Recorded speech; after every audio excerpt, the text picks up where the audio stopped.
생산과 소비 브로그 시작하겠습니다. 저번에 이승만 대통령 탄핵에 대해서 살펴보았죠.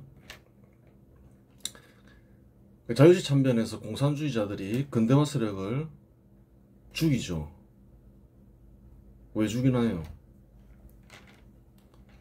소련의 지시를 안 따르기 때문에 죽인 거죠. 그런 걸 잘 봐야 돼요. 당시의 공산주의자들은 그래요. 소련의 지시를, 소련 공산당의 지시를 절대적으로 생각했다는 거예요. 소련군에 편입시켜, 그럼 편입시켜야 되는 거고, 안 시키면 죽여 하면 죽여야 되는 입장이었다는 거예요. 그걸 잘 알아야 되는 거예요. 그 시대를 이해할 수가 있다는 거죠. 한반도로 소련 연방에 편입시켜야 된다는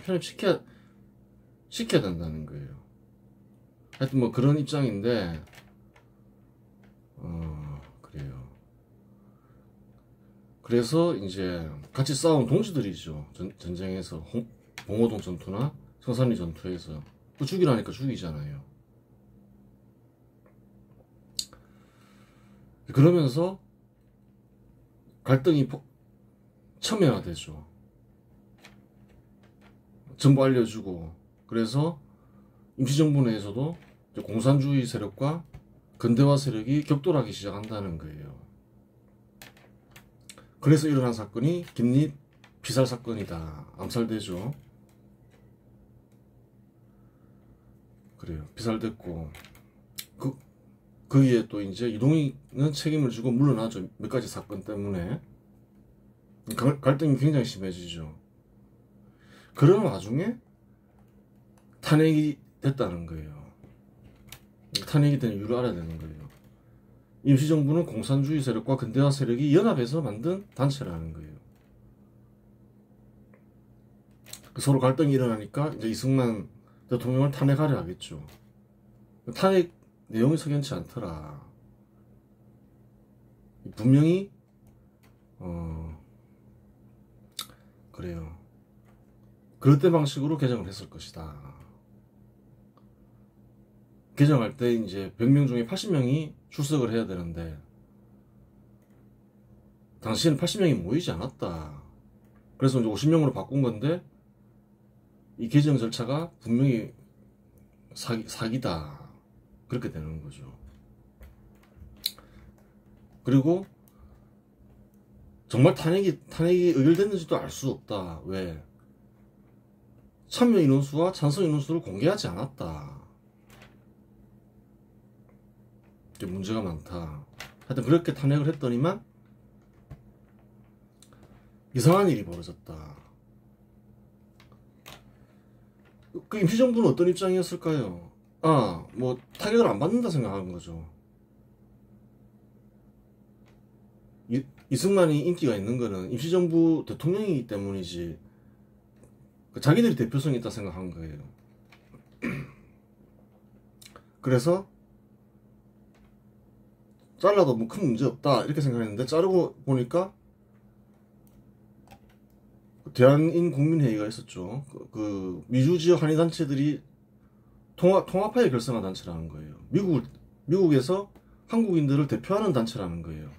그 단체가 최대 지원자겠죠. 항상 지원하니까.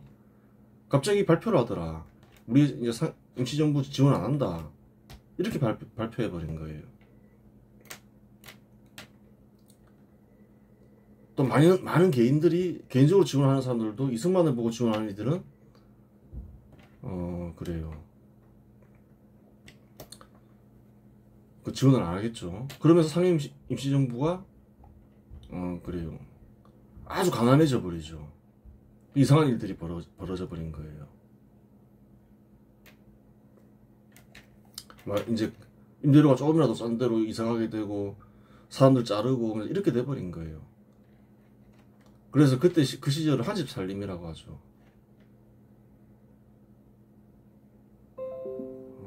그래요. 이런 거예요. 임시정부는 자신들에게 대표성이 있고 이승만은 그저 임시정부의 대표성을 대리하는 것으로 착각하여 판면하더라도 미주 한국인들이 지원에는 아무런 문제가 없을 것으로 판단했다. 단체와 한국인들이 그냥 지원할 거라 생각했던 거죠. 하지만 실상은 대표성은 이승만에게 있었고 그렇죠. 근데 결과는 보니까 어떤가요?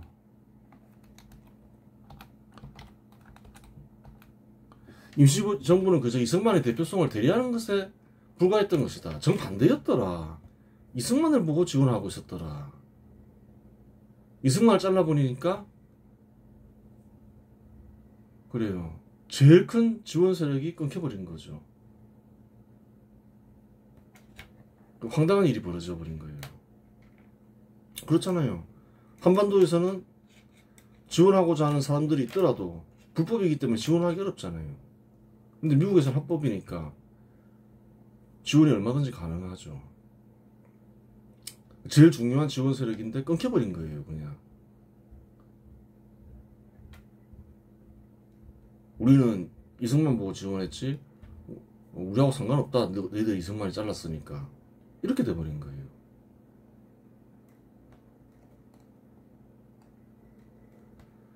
물론 그와 같은 어려운 처지에서 벗어날 수 있는 방법은 있었다. 대통령 탄핵을 취소하고 책임자를 처벌한 뒤 이승만에게 사과했으면 미국 동포들로부터 다시 지원받을 수 있었다. 그 이승만이 만약에 오케이 했으면 그렇게 될 수도 있었겠죠. 하지만 끝까지 고집부려 스스로 고생한 것도 모자라 그나마 있던 대표성도 상실한 것이다. 그 대표성을 완전히 상실해버린 거예요. 지지받고 지원하는 세력이 없잖아요. 그 나중에 이제 중국 국민당 세력으로부터 지원을 받잖아요. 동포들로부터는 지원을 못 받고 거의 전혀 없지는 않았겠지만 그럼 무슨 대표성이 있어요? 하나도 없는 거지. 하여간 이승만 탄핵 사건으로 인해 이후 이승만의 독립운동과 임시정부의 독립운동은 별개의 활동이 되었다. 정리하자면 이승만 탄핵 사건은 3차 인류혁명 세력인 이승만 세력과 반이승만 세력의 격돌로 규정할 수 있다. 반이승만 세력에는 그래요. 공산주의 세력만 있는 게 아니죠. 반이승만 세력에는 공산주의 세력과 안창호를 중심으로 한 반이승만 세력이 있다. 그렇게 된 거예요. 세월이 흐르면 격돌했던 기억과 악감정이 옅어지기 마련이다. 식민지 치하에서 한일투쟁이 우선이지 근대국가를 건설하건 공산주의 국가를 건설하건 무엇이 중요하단 말인가 하는 생각이 절로 들기 마련이다. 한일투쟁하는 사람들 입장에서는 그렇죠. 힘을 합치는 게 더 낫죠. 더 낫다고 생각할 수 있는 거죠. 더 나은 건 아니고. 힘을 합칠 수 없는데 두 세력은. 그래야 다시 한번 한일투쟁을 위해 합치는 시도가 일어난다. 단순히 어떤 국가관에 대한 문제 때문에 합칠 수 없는 게 아니라 또 다른 문제가 있는 거예요. 그 실천 방식이 다른 거예요. 국가관 때문에 생기는 것이긴 한데 물론 합치게 되는 배경에는 또 다른 중요한 이유가 있다. 1926년 코민테르는 민족협동전선 전술을 채택하여 식민지 국가에서 공산주의자들이 민족주의자들과 연합하여 반제국주의 운동을 전개하도록 지시했다. 이건 무슨 말인가요? 공산주의 세력의 힘이 미약하더라. 일단 같이 싸워라. 그걸 통일전술이라고 하죠. 그래서 승리를 거두면 너희들이 권력을 장악해라. 그게 코민테르의 지시라는 거예요. 근데 앞에서 얘기했잖아요. 코민테르의 지시는 절대적이다. 당시 조선인 공산주의자들에게 있어서는 종교로 치면 교주의 말씀 내지 하나님 말씀이다. 무조건 따라야 되는 거예요. 과거의 감정이 어떻건 간에. 그것도 뒤에서 나온다는 거죠. 확인해 보기로 하고. 코민테르의 지시를 어길 수 없는 공산주의자들은 근대화 세력과 연합을 시도한다. 과거에 어떤 다툼이 있었건 그런 건 필요하지 않다는 거예요. 하라면 해야 된다는 거예요. 특히 또 조선인 공산주의자들은 그렇게 생각을 했다는 거예요. 조선 총독부도 1919년 3.1운동 이후 반국가 단체가 아닐 경우 단체 결성을 허용한다. 너무 이렇게 압박을 해서는 안 되겠다 싶어서 그래요. 허용을 하죠. 반국가 운동만 하지 마라. 활동만 하지 마라. 뭐 공산주의 활동 대표적이죠. 그런 걸 하지 마라 이렇게 하고 그 위에는 허용하겠다. 그렇게 얘기한 거죠. 그 실력 양성 운동은 허용하겠다는 거예요. 뭐 계몽 운동을 하건 뭐 기업 육성하건 뭐 그런 거는 이제 너희들이 하고 싶으면 해라 이렇게 된 거예요. 신간에는 이상제와 홍명희가 일본의 허가를 받아 1927년 2월 합법적인 단체로 설립되었다. 이상제와 홍명희에 대해서 알아봐야 되겠죠. 이상제는 1881년 신사유람단에 합류하여 일본의 근대 문물을 시찰했고 1896년에는 독립협회에 참여하여 민중계몽운동을 펼쳤다. 근대화 세력인 거죠. 근대 문물을 접하고 배웠고 그래요. 근대화 세력인 거예요. 이상제도. 이후 YMCA를 통해 교육운동에 헌신하며 청년들을 계몽했다. 우리도 근대화 해야 된다 이러면서 1920년대 민주운동의 침체기에 접어들자 근대화 세력과 공산주의 세력의 합작 필요성을 느꼈다. 그는 공산주의 세력에 속한 홍명희와 손을 잡고 1927년 신간회의 결성을 주도하여 초대회장에 초대되었다. 근데 그 전에 이제 지지가 떨어진 거죠. 26년에 힘을 합쳐라. 공산주의 세력이 먼저 건넸을 수도 있는 거죠. 알려진 거는 같이 했겠죠. 또 공산주의 세력이 그렇게 고민턴의 지시가 떨어지고 서로 아는 사람들이 있으니까 1927년 사망 당시 최초의 사회장으로 장례가 치러질 만큼 전 민족의 애도를 받았다. 존경받는 사람이었다는 거예요. 이상제는. 그런데 임명되자마자 이상제는 성사시키고 죽은 거죠. 또 그 다음 회장이 있겠죠. 뒤에 보기로 하고. 홍명희는 1920년대 초반에는 소설가로 활동하며 인격적 연재를 시작했고 언론인으로서 동아일보와 시대일보의 편집국장을 역임했다. 이 시기 공산주의에 빠져 화요회와 조선공산당에 참여했다. 공산주의자라는 거예요. 1927년 이상제와 함께 신간회 창립을 주도하고 부회장을 맡았다. 그래요. 이상제가 1927년 사망하자 천도교 구파 소속인 권동진이 제2대 회장이 된다. 회장이 어떤 사람인지 알아봐야 되겠죠. 공산주의가 유입된 뒤 천도교 역시 구파와 신파가 유입된다. 손병희는 급진개혁파 인사를 접촉한 뒤 근대화 세력이 되었다.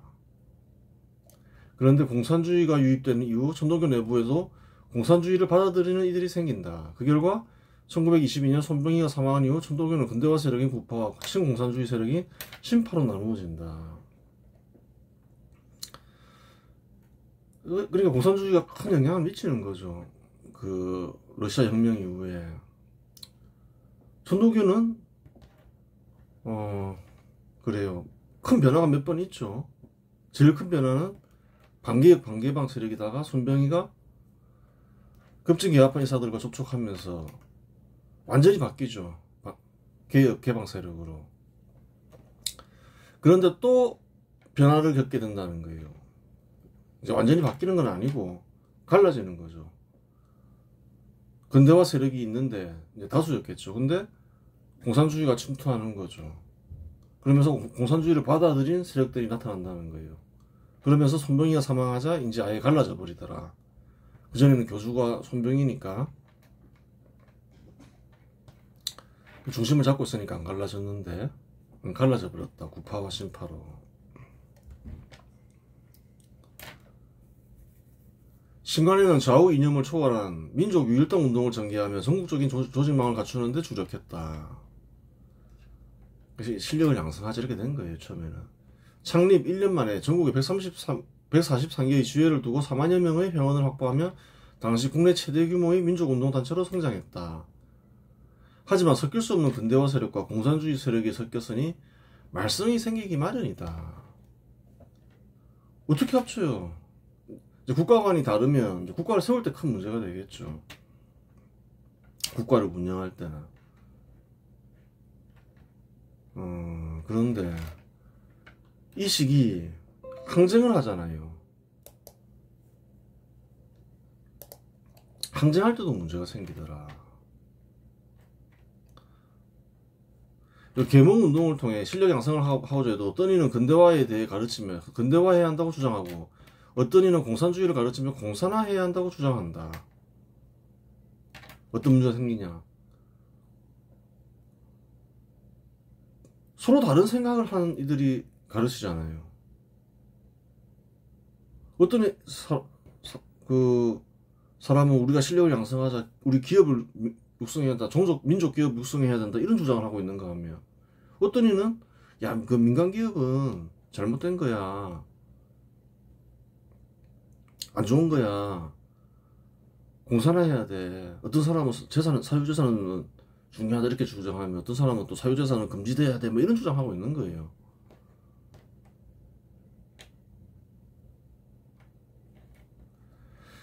그렇죠. 서로 다른 얘기를 하고 있는 거죠. 계몽운동을 해도. 어떤 이는 민족기업을 육성해야 한다고 주장하면, 어떤 이는 민간기업을 제각시하면 노동쟁이나 소작쟁을 일으키려 한다. 그래요.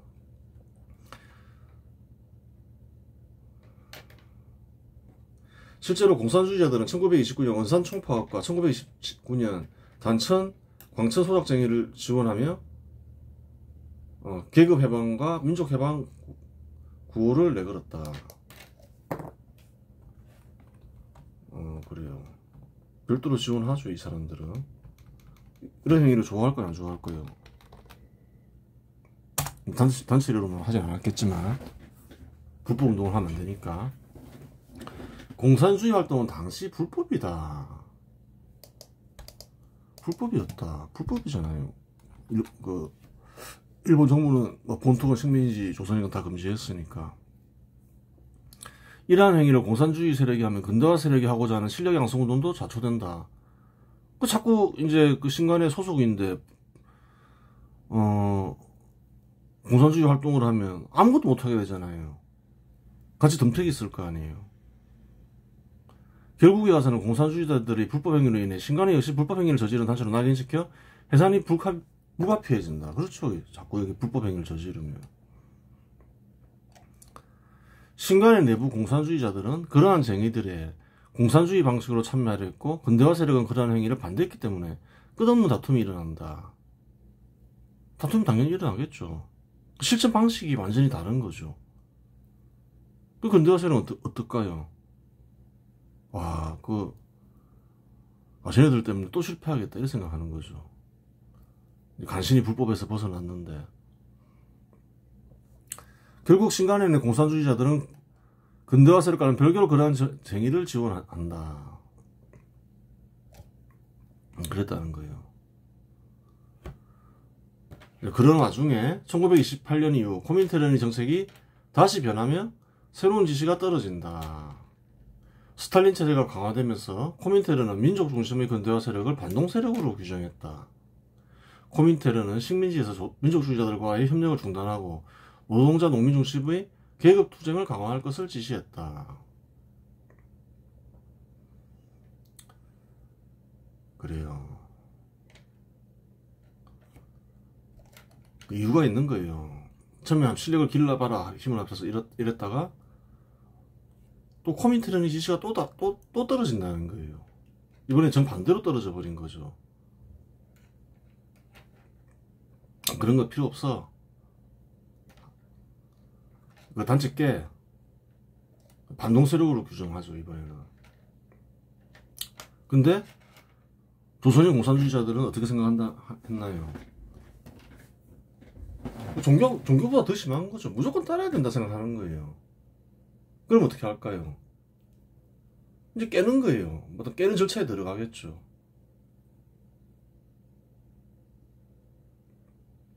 그래요. 1931년 2월 22일 발표된 신간의 해소 연설을 제출한다. 여기서 공산주의자들은 근대화 세력을 기회주의자로 규정하고 폭력투쟁으로 항일투쟁을 해야 하며 신간회 같은 합법단체는 아무 쓸모가 없으니 해산해야 한다고 주장한다. 결국 신간회는 1931년 5월 해산됐다. 잘 보라는 거예요. 성향을 알아야 되는 거예요. 현 시대 공산주의자들은 좀 다를 수도 있겠지만 그 당시 공산주의자들은 민족을 내걸 때도 그냥 내건 게 아니다. 코민테른의 지시에 따라 내건다. 협력을 해도 그냥 협력을 하는 게 아니다. 코민테른이 협력하라면 협력한다. 그러다가도 코민테른이 하지마 하면 안 한다. 바로 깬다. 그런 거 없다. 민족 이런 거. 그걸 분명히 그 독립운동하고 구별할 수가 있어야 되는 거예요. 또 당시에는 소련은 그래요. 근본적으로 소비에트 연방을 만들려고 했다는 거예요. 한반도로 소비에트 연방에 편입시키려 했죠. 공산주의자들은 다 그렇다는 거예요. 독립군을 소련군에 편입시켜 백군과 싸워. 그러면 그렇게 한다는 거예요. 말 안 들어 죽여 하면 죽인다는 거예요. 그게 공산주의자들이었다는 거예요. 그러한 사실을 알고 역사를 봐야 된다는 거예요. 그래야 이해가 되는 거예요.